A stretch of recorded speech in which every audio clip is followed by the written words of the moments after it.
English 122, Day 18, Causal Arguments, from Writing Arguments, pages 237 to 263.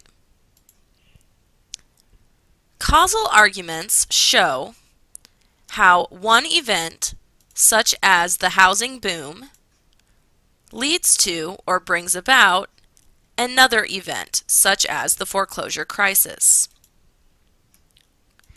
These kinds of causal relationships can occur in various ways, through force or through motivation.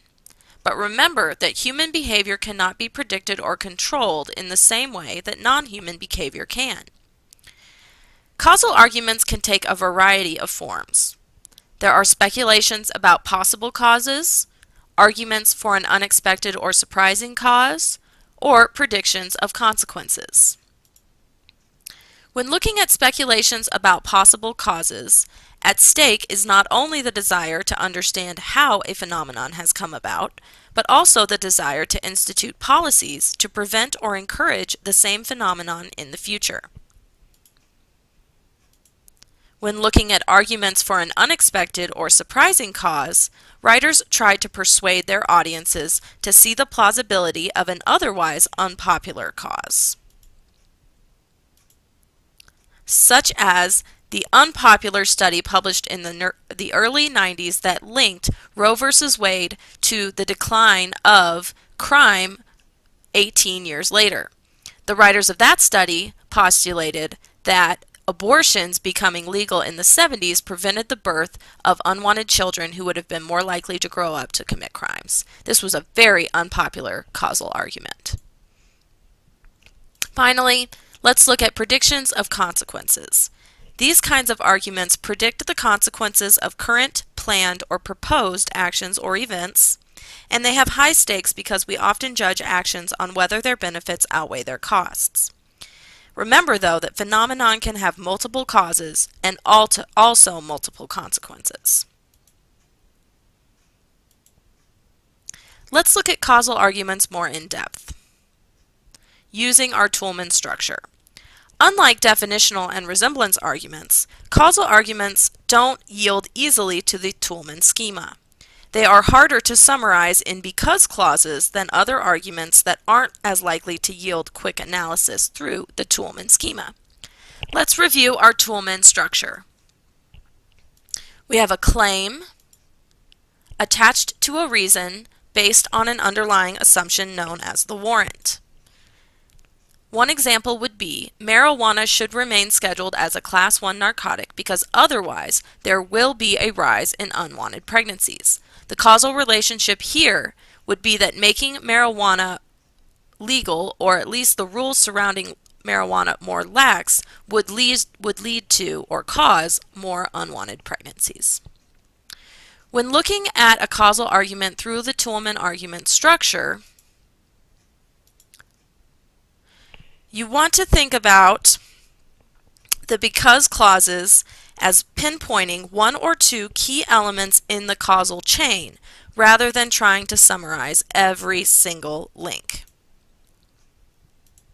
When looking at a claim and a reason with an underlying assumption, think of the grounds as the observable phenomena at any point in the causal chain, and then think of the backing as the evidence that supports the underlying assumption.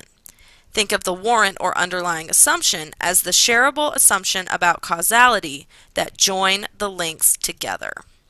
Do those things really have a causal relationship?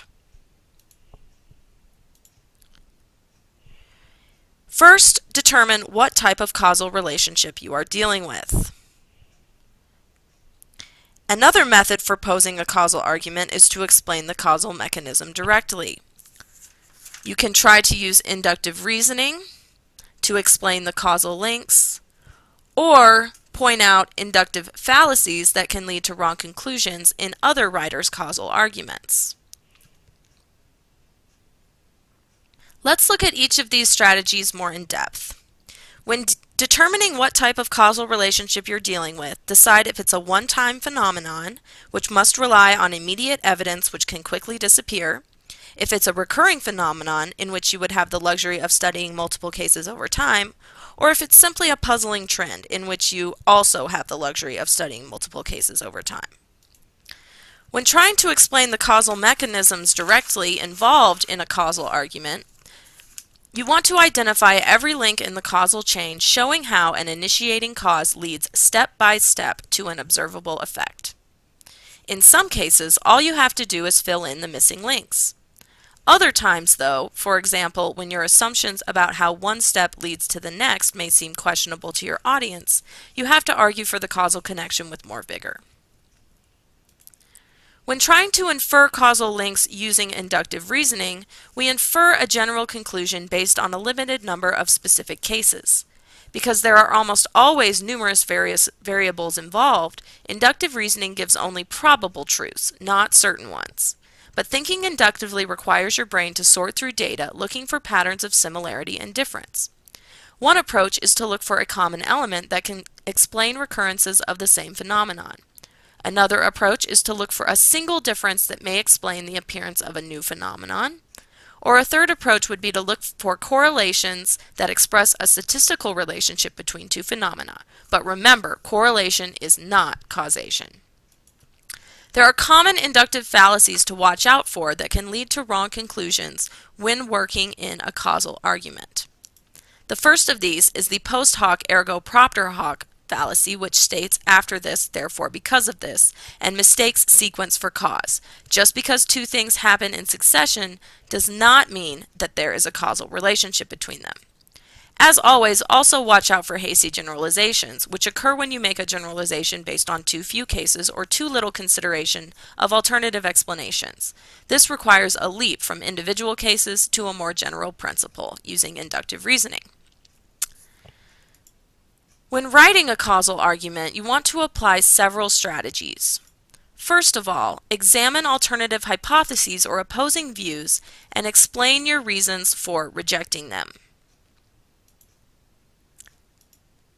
You can also imagine your issue as either a puzzle or as a disagreement.